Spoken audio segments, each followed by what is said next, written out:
Screams tore me from sleep.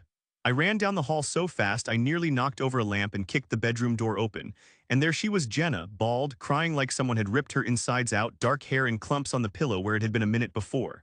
My heart dropped so hard I could feel it in my teeth. Prom was less than 10 hours away and she was supposed to be queen. I say she was supposed to because that was the plan, the dress, the corsage, the limo, the whole thing that teens and parents build up until it feels like the whole year depends on it. Instead, there was a pillow full of hair and a girl who looked like she'd been broken in half by the smallest things. My wife came in behind me and found Mia crouched on her bed in dinosaur pajamas, the electric clipper sitting on the nightstand like a silent weapon. Mia didn't make a scene. She sat there like she'd done the right thing and was waiting for the consequences. I asked Mia what happened. She answered in that small, serious voice kids use when they think they're telling the truth about something huge. I had to stop her from going, she said plainly. He's mean to her. Her words hit the room and stayed there. They were simple, but they cut through whatever fog I was in and made the world tilt towards something ugly I hadn't wanted to see. Before I could process any of it, the door opened and Ezra walked in talking about boutonniere colors like nothing was wrong. He froze when he saw Jenna's head. The color drained from his face in a way I'd never seen before, like someone had pressed a hand over his mouth. He tried to steady it, moved to Jenna like he'd practiced how to comfort a crying girl and mouthed, "Baby, don't cry. We can find a wig." Then he glanced at me, and the look he gave was a mix of accusation and calculation, like I'd staged this to ruin him. I felt my stomach tighten the way it does before something dangerous happens. Ezra pulled Jenna into a hug that landed wrong to me, too tight. A hug meant more for controlling than consoling. He kept talking, the same practiced tenderness people use when their words are meant to cover something else. "We'll figure it out," he told her. "You'll still be perfect." He said perfect the way a salesman says sales, and it made my skin prickle. I asked him what happened. And he blinked as if hearing the question for the first time, as if he'd walked into a scene where he was innocent by default. Mia stood in the doorway, sticky with tears but straight-backed and ready to say her piece. "I cut all her hair so she couldn't go to prom with you," she announced like she was stating a fact about the weather. She didn't look like a villain or like she expected forgiveness. She looked like a kid who had decided a dangerous problem needed a dangerous solution and she had chosen it. "You're mean to her," she added, and the room went quiet enough that I could hear the hum of the hallway light. Ezra laughed at first, a short, nervous sound that tried to make this a joke. "Kids say stuff," he told my wife, "like kids invent everything. Ask Jenna, tell her how good I am to you." He kept smiling, the kind of smile that slides over cracks. Jenna wouldn't meet anyone's eyes. She looked at the sink like it held answers, like the tiles might tell her what to do next. My chest turned cold in a way I hadn't felt before, deeper than fear, sharp as glass. I felt something inside me switch from shock to a steady, hot anger. I asked Jenna directly, "Is this true? Did he do this to you?"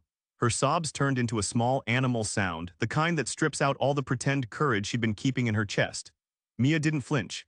She reached into her pocket and pulled out a little pink voice recorder like a tiny courtroom in her hands and pressed play. Ezra's voice came out of that tiny speaker, smooth and lazy and cruel, saying things that made my gut drop so fast I almost went to my knees. He wasn't just a bad boyfriend in the voice, he was a planner. Hearing him talk like that made the room spin. Ezra tried to deny it at first, words tumbling out that sounded like tricks. "That's fake," he said, "you're making this up." But the tape kept playing and it kept pulling back the curtain on plans and threats and things I didn't want to hear. I held the recorder and felt like the whole house was about to split open around us. This was not a fight between kids, this was something darker and it had already started. Mia stood in the doorway like a kid who'd swallowed a secret and couldn't spit it out. She said she'd shave Jenna's head so Jenna wouldn't go to prom with Ezra, and her voice was steady at first, like a kid listing chores. Ezra laughed, the kind of laugh that tries to make hard things small. "This is ridiculous," he said, waving his hand like it was nothing. He stepped toward Jenna with that same practiced charm, as if his smile could glue everything back together. But Mia didn't stop. Her voice got quieter, then harder, like a blade finding its edge. She told us about the purple marks she'd seen on Jenna's arms, about the way Ezra shoved her into walls when they argued, about punches in the stomach that were timed and placed where people wouldn't easily notice. "He makes her shut up," she said, and the room felt colder, like someone had opened a freezer door. I felt my mouth go dry. My brain tried to tell me this was impossible, that kids amplify things, that prom drama gets messy, but my hands wouldn't listen. I dug my phone out with shaking fingers because one way your brain tries to steady itself is by holding facts, by looking at proof. The photos were there waiting in the camera roll like witnesses who couldn't be bribed or scared. Close-ups of bruised ribs, swollen colors that told a story of different days and different hits. Finger-shaped marks on Jenna's forearm where someone grabbed her hard. Dark spots in shades from angry purple to the yellow of old pain. I stood in that doorway looking at the pictures on my phone like a man looking at someone else's wrecked truck and realizing he'd been driving behind it without seeing the hazard signs. "Oh my God," I said, but the words felt small. Ezra tried to spin it toward sports, toward clumsy accidents, toward anything that would move responsibility away from him. "She's on the swim team," he said. "Bruises happen." His voice had the easy slide of someone trying to be reasonable while ignoring the uncomfortable truth. My wife, who had been there with me since before the bruises started, stared at Jenna and said, "Those aren't sports bruises." Her voice was not loud, but it held a kind of finality I recognized from years of parenting. When something crosses a line, you name it and you don't let it back out. Mia's face was set like she'd decided to be brave for two people at once. She kept talking in that blunt, small way. He grabs her arms. He tells her she's useless if she doesn't do what he wants. Once he slammed her phone and said he'd make sure no one believed her. The words landed like stones. I felt my hands go numb, like the rest of me couldn't follow. Jenna curled inward a bit, like she wanted to disappear into the sheet, and I wanted to pick her up and shake her until she told me she was okay. But I couldn't. All I could do was look at the photos and the tape and the girl who'd lost her hair to keep herself from getting hurt. Ezra's face shifted. The easy charm cracked when he saw the phone screen and realized the photos were not going away. He tried to talk fast. "Those are old," he said. "You found pictures from months ago." He reached for Jenna like he could rearrange the moment. "Baby, this will blow over. Look, think about prom." His voice trailed when Mia pressed harder. "You told me you'd make sure she couldn't say no at Derek's after party. You said you already had something to put in her drink." The room seemed to tilt. When a 9-year-old can say the words "put in her drink" without shame, you know the danger is real and ugly and close. Jenna made a sound that wasn't a word, something raw that came from a place deeper than language. My chest tightened so hard I could feel it in my throat. I looked at my wife. She was white around the mouth and steady in a way that made me trust we would act. "Call the police," I said. My voice was husky, not from fear anymore, but from a kind of controlled anger. I wanted to move like a man who could fix things. But I also knew this needed records, witnesses, a path that didn't rely on me getting mad and making mistakes. Mia kept looking at Jenna like she expected the world to understand why she'd done what she did. She said, "I saw bruises and I heard him. I thought if she stayed home she would be safe." There was no guilt in that sentence. There was only a small, fierce logic. I squeezed Jenna's shoulder and felt her tremble under my hand. We needed proof, we needed help, and we needed to be careful. The house had changed in a moment from someplace where kids get ready for dances to a place where we were sheltering someone from a man who wanted to hurt her. The air felt heavy with that truth. Ezra's face went red like someone had thrown cold water on him, and his eyes snapped from Jenna to me like he was hunting for an angle. He started denying everything, the words sliding out quick and slick. "Those are sports bruises," he said. "She's dramatic, always making things into a story." He tried to make it sound normal, like bruises happen and kids cry, and the whole thing would be over if we just let it be. I watched him talk and felt that old sick feeling of watching a man try to talk his way out of being seen. It was the kind of talk that assumes the listener is stupid or cowed into silence. My husband had been standing at the door listening, and when he stepped in, his face went hard in a way that told me he'd heard everything he needed. He didn't yell. He just looked at Ezra and said, "Don't you lie in my house." That quiet made the room smaller. Ezra's hand tightened on Jenna like a vice when my husband spoke, and the skin around his knuckles went white. He held her close as if that could make her part of his story and not hers. The way he clamped down on her made me angry in a clean, precise way.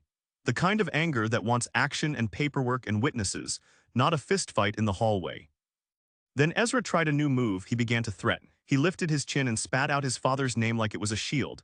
"You don't want this," he hissed at us. "You don't know who you're messing with. My dad will destroy you." He said the name like a hammer, like it would make us back off. Hearing a man use his father's law firm as a weapon made my blood run cold. Not because his dad could be powerful, but because people who hide behind power usually do ugly things. My husband's face changed when the name dropped. There was fear there I hadn't seen before, the kind that comes from knowing someone has resources and influence that reach farther than your anger.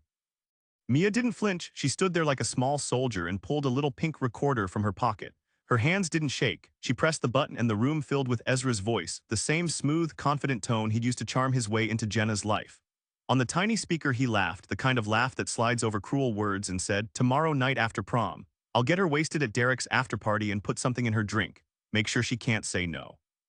I've got something from my brother. Nobody will look twice. If she gets pregnant, she'll be stuck." The words hit like a physical blow, heavy and sickening and impossible to ignore. For a second there was only the hum of the fan and the steady tap of the recorder. I felt the air leave my body. Jenna made a sound that wasn't a real word, a broken thing that lived above a sob. Ezra's face went hard as if he'd been caught doing something stupid, and then he started again with denials, but this time his voice sounded thin. "That's not how it happened," he said. "You're twisting my words. It was a joke." The tape wasn't a joke. The tape said he planned to drug a child's drink to force himself on her. The logic of it, that pregnancy could be used like a trap, made me see everything he'd done in a new, terrible light. My husband moved like a man who had swallowed his fear and turned it into purpose. He stepped between Ezra and the door so Ezra couldn't leave. "You're not going anywhere," he said without yelling. "We called the police." That was partly true and partly what he wanted to be true in the moment. My hands shook as I dialed. I kept the recorder between my fingers like a lifeline that proved what words alone could not. Ezra tried to reach for it, to grab it and crush the evidence, but my husband blocked him. And for a second I saw the same raw, stubborn protectiveness in him that had made him stand up months ago when he'd seen fresh bruises at dinner. Ezra thudded back a step, and then he did something that made my blood run cold in a different way. He pushed his father's name again, only now there was a new edge, a threat wrapped in legal teeth. "You'll regret this," he said. "My dad will bury you." I felt my jaw lock. Fear is a tricky thing. It wants you to freeze and make choices that keep you small. But standing there with my daughter who just lost her hair to keep from getting hurt, fear had nowhere to hide. I told the dispatcher the situation and kept my voice steady, handing over the recorder and showing the photos. The house felt like it had shifted off its axis. Promises of a limo and a crown had smashed into plans to hurt someone I loved, and there was no turning back now. I felt like the world tilted and I might black out right there in the bathroom, all a hangover of fear and fury. Ezra shoved past my husband hard enough that I heard the breath leave him, and he stormed down the stairs like a man running from something he knew he'd done. He slammed past the living room and knocked photos off the wall with a crash that echoed like a declaration. The sound of frames hitting wood felt obscene, like he was trying to erase pieces of our life where they stood. I wanted to move, to grab him, to stop him from leaving, but the breath wouldn't come right, and my legs felt heavy with something like lead. My husband reacted fast. He shoved after Ezra in a way that was all muscle and protective anger. I heard doors open and feet pound down steps, a muffled shout, and then the front door slammed so hard it rattled the windows.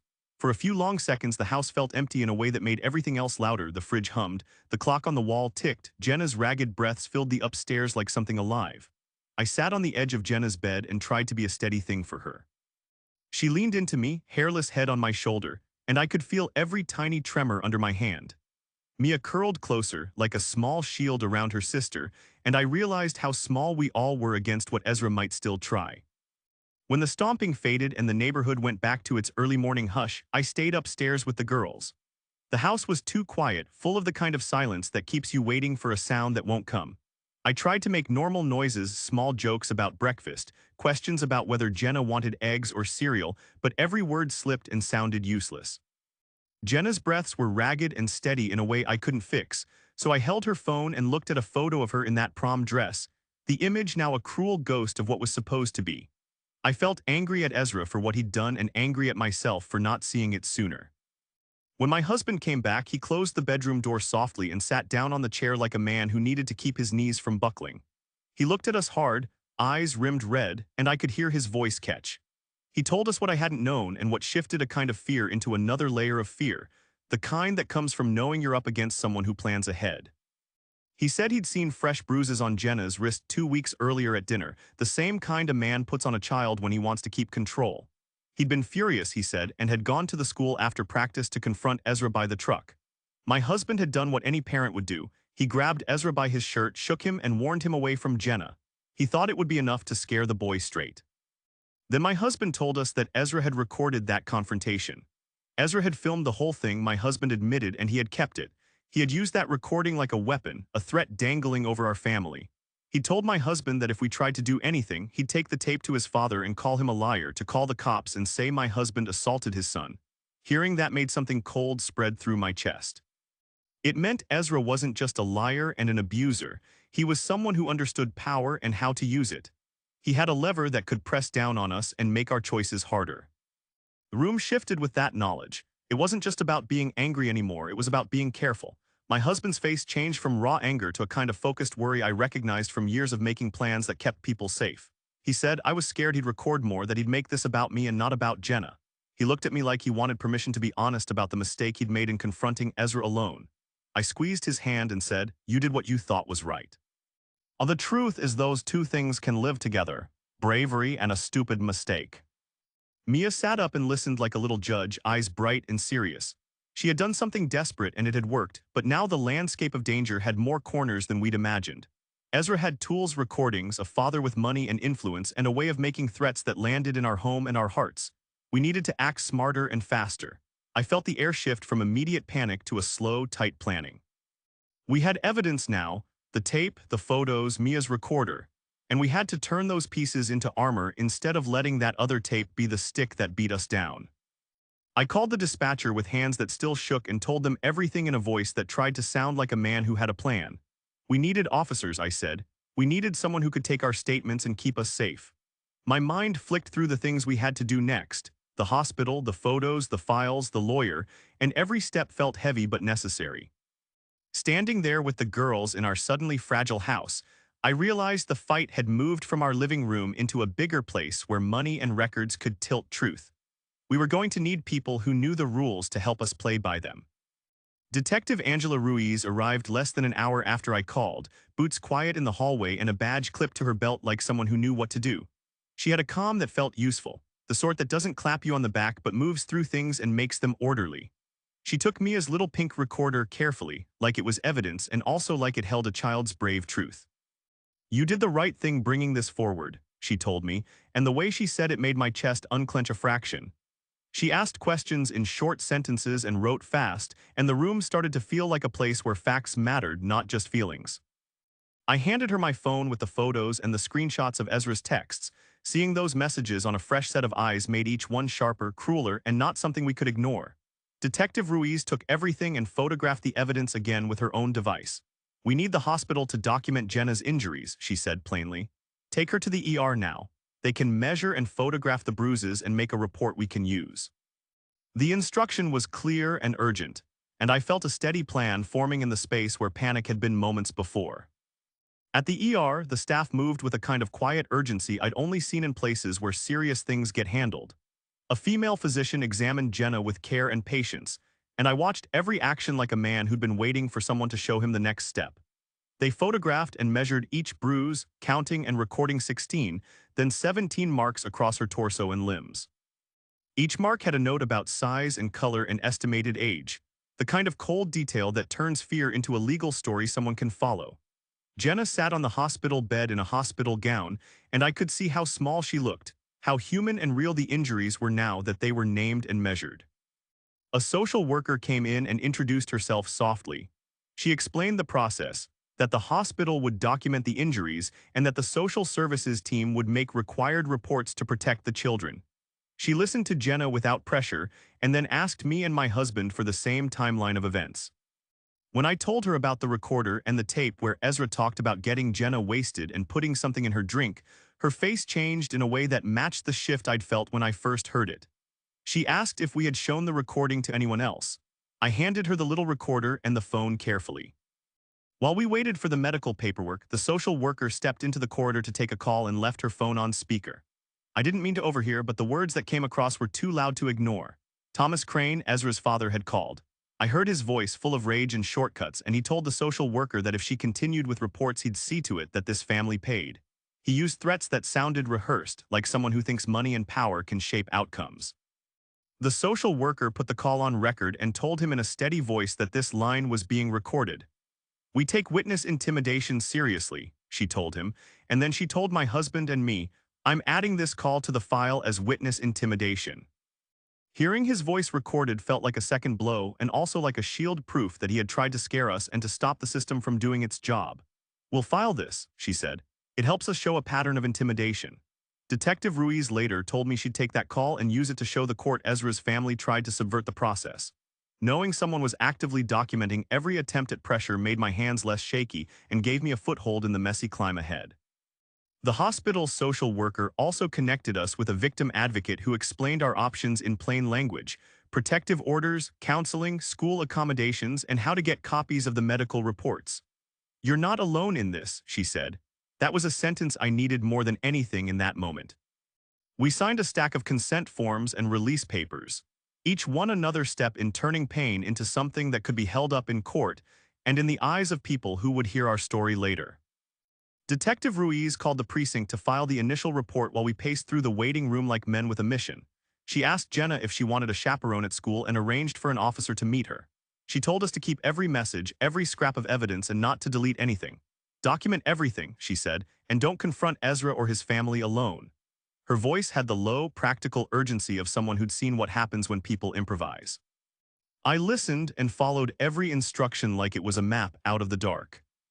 Driving home felt strange, like the house would still be there but different. The evidence sat in my phone and in Detective Ruiz's evidence bag, and the social worker had recorded a threat that would show up in court if we needed it. For the first time since that morning, I felt like we had allies who could translate fear into something that could be used to protect Jenna. We had to move carefully now, but we were no longer alone. That small relief threaded through my chest while Jenna slept in the back seat, and I held her hand like a promise I intended to keep. That afternoon felt like a slow, focused war. Detective Ruiz called and told us officers were going to search Ezra's car.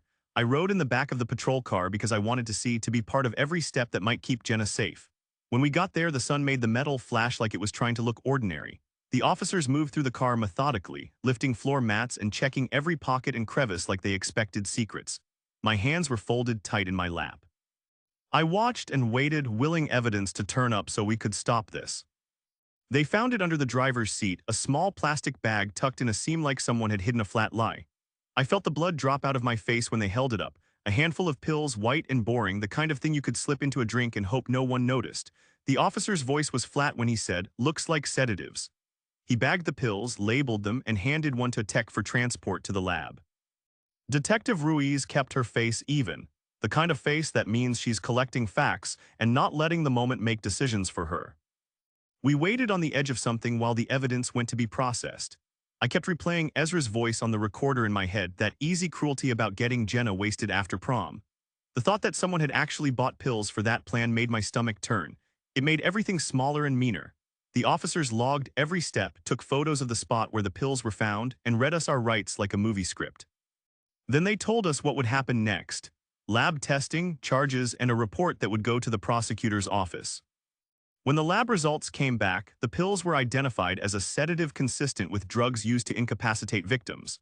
The tech's report used clinical words that made the danger feel precise: names of compounds, concentrations, probable effects. Detective Ruiz walked me through the results and how they connected to the recording Mia had made.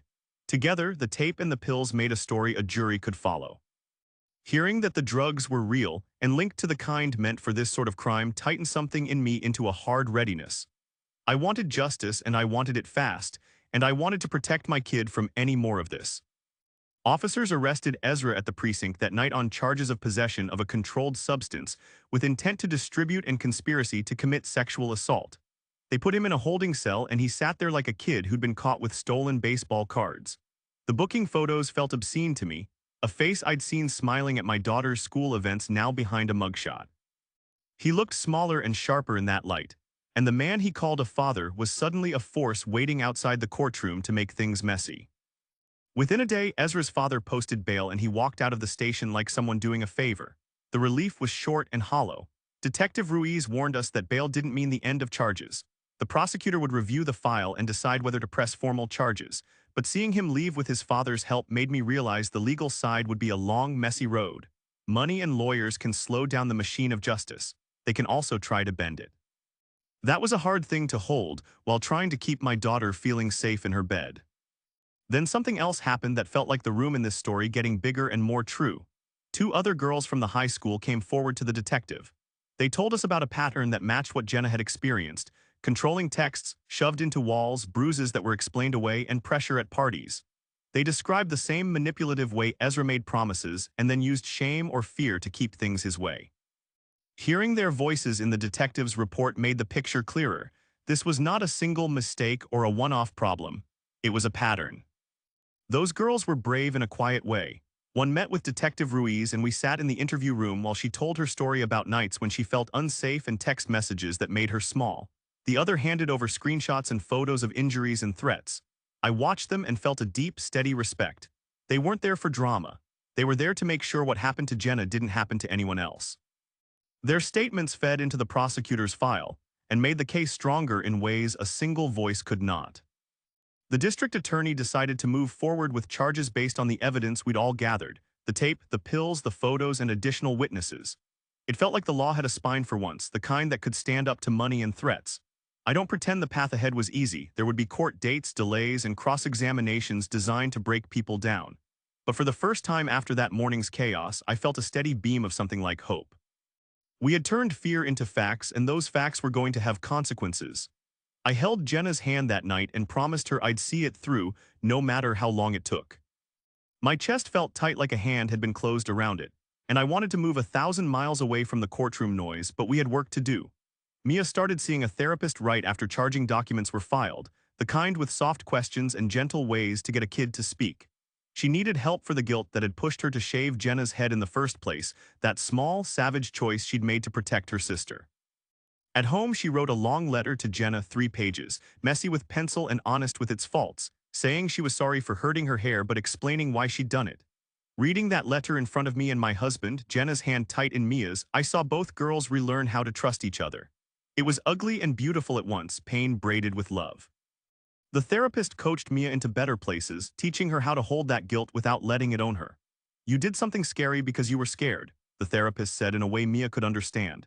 The sessions helped Mia sort out how to apologize and how to act, and she chose to do something forward-facing. She began volunteering at a local shelter for kids. She packed care packages and made posters, and each time she left a box on a doorstep, she seemed a little lighter. "Helping people who have been hurt makes me feel less like the bad kid," she told me once, and I didn't argue.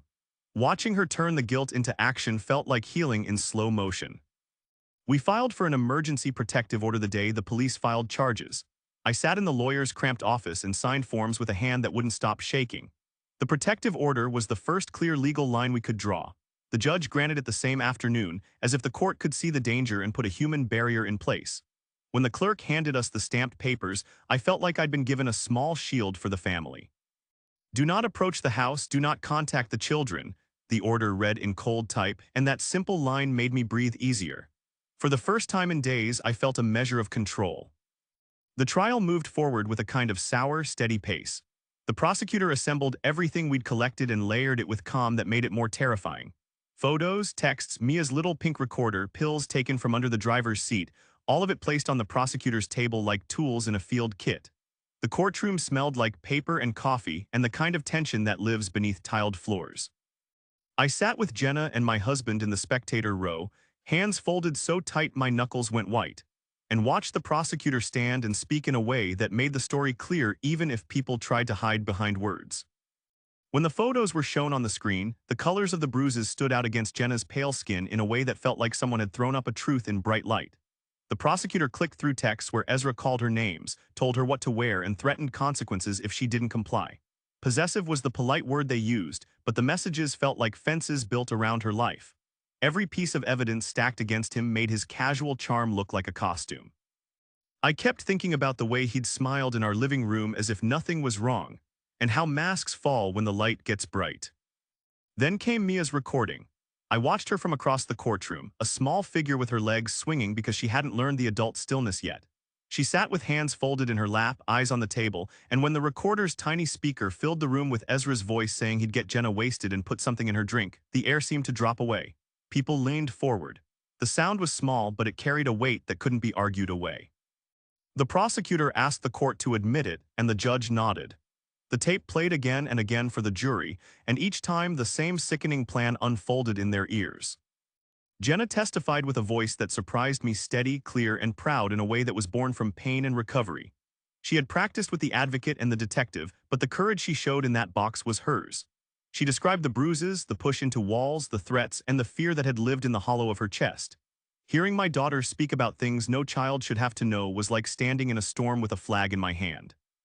I stood behind her each night and listened to her practice, and in court she turned that practice into truth. "He made me feel trapped," she said, looking at the jury, and I felt the words land like stones. The prosecutor called other witnesses: the social worker who documented the bruises, the hospital nurse who measured and labeled them, and the detective who'd bagged the pills and logged the chain of evidence. Two other girls came forward and gave statements that matched Jenna's story, and their testimony knitted a pattern the jury could see. Each time someone spoke, the image of Ezra as a charming boyfriend dissolved into something clear and ugly, a pattern of control and violence. The recorder's voice sat in the middle of it like a small, indisputable fact. And for the first time since that morning of hair on the pillow, the law felt like it might actually hold the broken ends together. The jury came back faster than I expected, and when the clerk read the verdicts, I felt a sound in my chest like a lid lifting off a pressure cooker. Guilty on the major counts: assault, conspiracy, possession with intent, words that turned the mess of our lives into something the law could name and punish.